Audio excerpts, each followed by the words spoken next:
Alright, once I'm outside the gates, carefully stalk the perimeter and keep an especially keen eye out for security cameras, signs of motion detectors, and things like that. With your unusually powerful eyes, you scan a joint with terrifying ease. They've got a few security cameras and motion detectors, but they're located mostly around the house itself and at the front gates.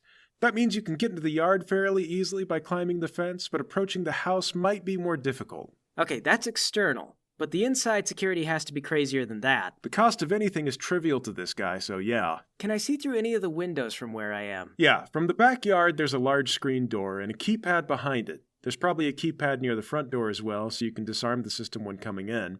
However, there's a keypad on the external door too, and that means the glass is probably reinforced somehow, and just getting in is going to involve bypassing a powerful lock.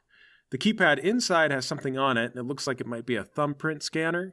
Okay, so we've got magnetic locks on the outside, biometrics on the inside. It may feel a bit silly to get all dressed up for a recon job, but in fairness, a billionaire's house is pretty much indistinguishable from storming a supervillain's lair. I don't know what else I expected.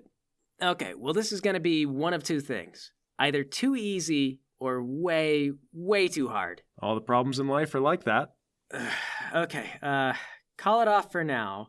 I'll start carefully making my way back to the rented truck, and then once I get back, I'm going to pick up my burner phone from my apartment. Yeah, your apartment. You do have a living arrangement away from unstoppable industries, if you can call it that.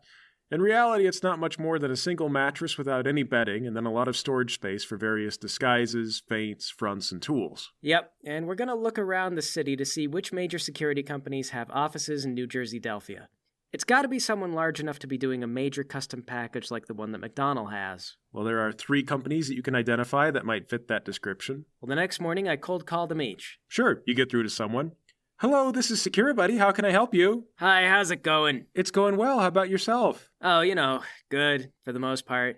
I mean, not really. I got bit by one of the dogs this morning, so it's not a great way to start the day. Oh no, I'm so sorry. Oh, no, it's okay. I mean, that's what they're trained to do, right? Bite people? Yes, but they're not supposed to bite the owners. Yeah, but I'm new, so they're not used to me yet. And I forgot what word I'm supposed to use until after the dog bit me. And, Well, wow, yeah, that does sound like a really rough start to your day. Yeah, I don't mean to vent, but I mean, now they want me to call about our fog system?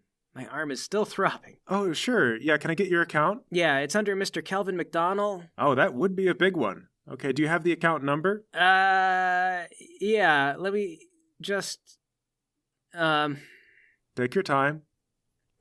God damn it! Is everything okay? Well, I've got a stack of papers, and the account number's on one of these. I'm so sorry, hold on. Well, there's no need to rush. I'm here until you find it. Okay, I need a moment.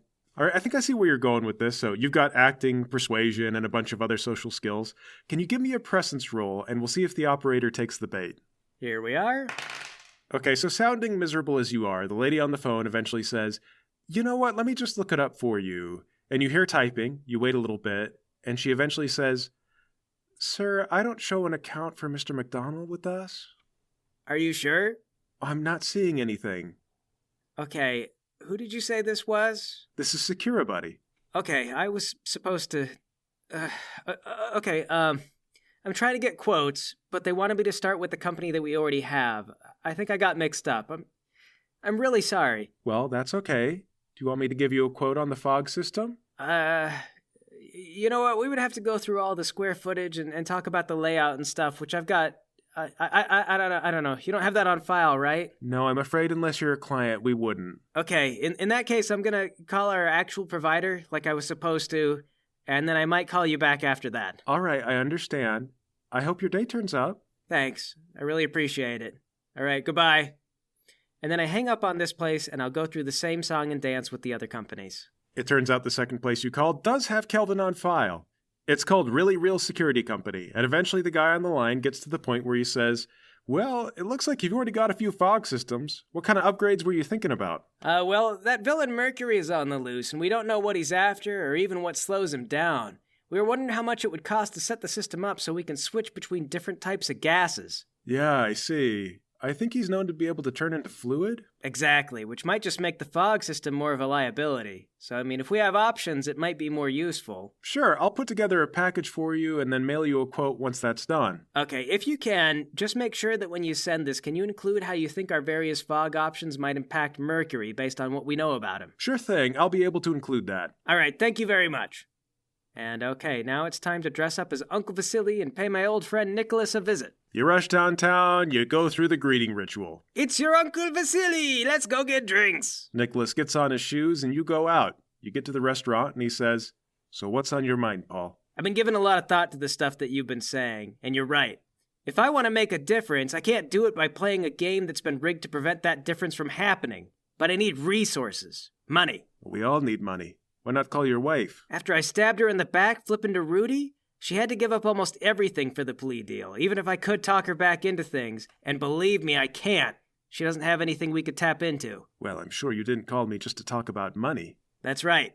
What I need is a security expert and a small loan off the books. For the security expert, that's where you come in. For the loan, I want to talk to the fabricator. That's the man, the problem solver, the boss who doesn't let anything get in his way. I knew that man couldn't just die in you, but the fabricator is going to assume you want to kill him at best. Well, he's right. I would like to kill the fabricator. The man built me a flying fortress that was vulnerable to bird strikes. I tear his spine out and strangle him with it. So for his sake, we'll let him set the terms of how and where we meet. But I got one condition. It needs to be today. Today? I am moving as fast as possible. I need cash before all my dominoes get knocked over. So you've already got things in motion? Yeah, but it's going to be a real short motion if I can't get experts and a little bit of money right away. Okay. I'll try to set something up and I'll call you. Great. Nicholas goes. Meanwhile, Lowry and Elvis, are you guys doing anything? Honestly, nothing meaningful. I'm just watching Paul at this point. Yeah, I thought for sure he was going to attack that mansion by himself, but he's just going deeper and deeper with this. Well, I won't attack until I know I can't lose. Speaking of losing situations, Nicholas calls you on one of your burner numbers. He says, "Okay, Kimon, I've got a meeting set up for 2 hours from now. The fabricator has a storage unit, and you're instructed to go inside, then shut the door. I'm supposed to be with you." You know, Nicholas, it sounds like if this is a trap, he can knock us both out with one stone. Coming forward on your behalf already means the jig is up for me. I trust you'll either make this work or we both die. Okay, good. Well, we're both on the same page then. I'll meet you there. That said, you and Nicholas meet up at the storage unit. Before you even go in, you're able to spot probably more vents than are necessary, which means the place is almost definitely rigged to pump some kind of gas into the room. On the wall, there's a flat-screen TV hung up, and it's plugged into an outlet. It's not typical for a storage unit to have outlets like this, especially because they try to normally discourage people from living in them, so this has to be something the fabricator added. It looks like a death trap, Nicholas. Well, you did say to give him the advantage. He's conducting the meeting with a gun to our heads. I was brave about this before, but I'll be honest, I'm starting to think about what it'll mean to actually die now. And I don't like it. Well, you're kind of a tech genius. How about we park the car in front of the unit? If I hit the car alarm button, rig the car to go full tilt on the accelerator. We'll leave the car running and put on the handbrake so it doesn't move. Okay, give me a little bit and I'll see what I can do. Nicholas gets down and starts pulling out wires. As he's working, he says, "You know, if the car floors it through the door, it's probably going to hit us." We can live with a broken rib or two. I'd rather have that kind of fresh air than sucking down a bunch of mustard gas or whatever. It's probably going to be carbon monoxide. He also rigged this up quick, so unless he had chemicals just sitting around, it's going to be something cheap. And we might not notice CO poisoning right away. But anyway, okay, I've got the car in park. Press the button and see if it revs up the engine. All right, let's see. The engine roars. The car will slam into the door at full tilt if you hold that button down while it's in drive. That'll do it, Nicholas. At least for getting the door open, yeah. Well, for the rest of it, I guess we'll see. Prepared as you can be, you guys step inside and close the door as instructed. As soon as you do, automatic latches thunk into place and you're both trapped in here now. There's a single light bulb softly illuminating the space, and then the TV turns on. It's not showing an image, but you hear the familiar robotic voice of the fabricator through the speakers. "Ah, Kimon," he says. "It's been so long. I had assumed that you'd been lost as a customer." Oh, you screwed me good on that flying fortress fabricator. If you thought I'd be unable to forgive you for that, you're as smart as you make yourself out to be. I was overexcited by your project. There were so many novel details. Had it succeeded, it may have held a future in weapons technology, or so I believed at the time. In fact, there were too many overlapping systems I failed to anticipate for. First, you struck an entire flock of geese, losing one turbine. I had anticipated the loss of engine power, but a sensor malfunctioned at this critical moment, and the automated systems overcompensated. If your pilot had disengaged those systems just then, he may have saved the vessel. But how to establish proper training and safety procedures for an illegal flying craft the size of a frigate? The loss of this vessel was an embarrassment for you and I both. The feeling of being there as it happened was a bit more visceral, Fabricator. Ah, but you must be lying. The crash was catastrophic. And if you had been aboard, you would not be standing before me now. Well, maybe I sprouted wings and flew away at the last second. I bet you didn't know I could do that. I know you are a slippery and resourceful man, and my knowledge of your abilities is incomplete. Well, don't think I didn't notice these vents in the walls. Do you know if you can even kill me with whatever you might pump in here? I am aware that Nicholas at least has no resistance to lethal gases. Therefore, you are still restricted at his peril. And did you know that the only reason why Unstoppable Industries never found out about you or tracked you down was because Nicholas was working for you? Touché, Kimon. I got a lot of friends in all kinds of places these days, but I got one friend who I really dislike, and I need you to help me get through to him. Very well. The reason for this meeting. Feel free to elaborate. I'm short on cash and intend to ransom Kelvin McDonald to make up for it, but his home's a fortress. He's got systems installed by a firm called Really Real Security, and knowing that, it's just a simple matter of getting in their computers and discovering a layout of the house. Now, I've got a plan for that, but the easiest one involves a bribe, for which I need a loan. If you're willing to pitch in on this, I'll pay you back on that, and I think I have a business plan you're liable to make future returns on. You presume. Elaborate on your presumption. When his standard security fails him, I can leave the man paranoid I might make another house call. This is where you sweep in. See, McDonald seems like a real hard-ass, the type to pay more if he thinks he's getting a little off-the-books help from people who aren't afraid to get dirty and throw punches. I'll bet he could easily be talked into systems that are more lethal than legal. All you have to do is operate a shell company to offload a few hidden machine guns, lava pitfall traps, and whatever it is that appeals to him. Then, of course, a subscription to keep all that operating. If you want, I'll even act as a broker for that deal. You have fumbled and revealed too much information, Kimon. Because I see now your lack of insight into my operations. However, your proposition is valid. I could make a tidy sum selling black market editions to Mr. McDonald. He would waive off such an advance unless he felt his life were at risk without these services. So is that a little nibble on the hook I'm feeling? I will not give you money. However, I will provide you with a complete blueprint of McDonald's home, along with the specs for his security system. Oh, I see. What I revealed is that I didn't realize you were already working for McDonald. That you're the parent company above Really Real Security, is that right? That, or I am performing espionage among each of my competitors, which is equally logical. No. Let me guess. McDonald's invoice lists a sum that he's not really paying, but he's paying you from a bank that doesn't report to the U.S., so you're laundering money from our beloved local billionaire in a way that doesn't actually leave him exposed at all. But it lets him spend cash that he's been hiding from taxes. Nicholas gets a ping on his phone. Fabricator says, I have sent the information to Nicholas's device. He will be able to review and understand the blueprints. And Kimon, you have such a way of making your fellow supervillains nervous. Well, if that's how it is, Fabricator, let me be frank with you. I'm currently setting up a real estate company. We're going to be buying a bunch of property with cash, and they aren't going to check where that cash came from. Then we can flip that property and it's clean money because we have a trail saying we got it by selling.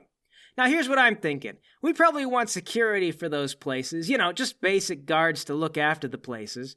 However, my company wouldn't mind listing a premium on their expenses if you don't mind listing a premium on your charges. Neither of us will actually exchange that cash, and you can just move that money from a system you can't use to the one that you can. Once we get rolling, you could be looking at a multi-million-dollar contract with a fellow villain, which will keep us both honest. I believe here you might be onto a valid investment proposal.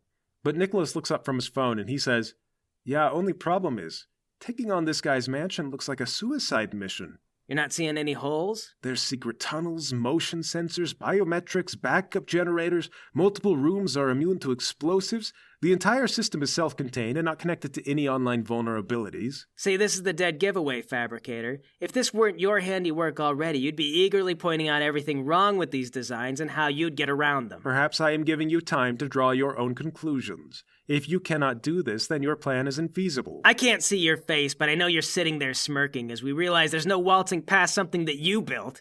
But I know what you can anticipate is how dumb people are who buy your products. Nicholas, is there a way that we could get remote access if someone were dumb enough to let us install it directly to the system? Well, yes, if we could convince someone to install a remote access terminal and open their computers to the mansion's Wi-Fi, then I could take control of the whole thing. All right, then my question is, Fabricator, are you going to make me break into your business and root through the personnel files? Or are you going to give me the name of a field technician that you wouldn't mind firing? Only his name? Oh, yeah. If I get his credentials out of nowhere, what's your company going to say? There's a security breach? That doesn't look good. But if an employee is coerced to hand them over, then who can be blamed but him?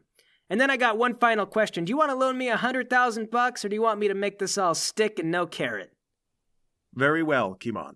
I will provide you the name and address of one expendable technician, and a loan of $100,000 which you may dispense as this employee's severance. Speaking of such concerns, Nicholas, consider yourself no longer employed by myself. For your sake, I hope Kimon's schemes prove fruitful, because I imagine he is your new employer for the foreseeable future. The TV turns off and the door unlocks.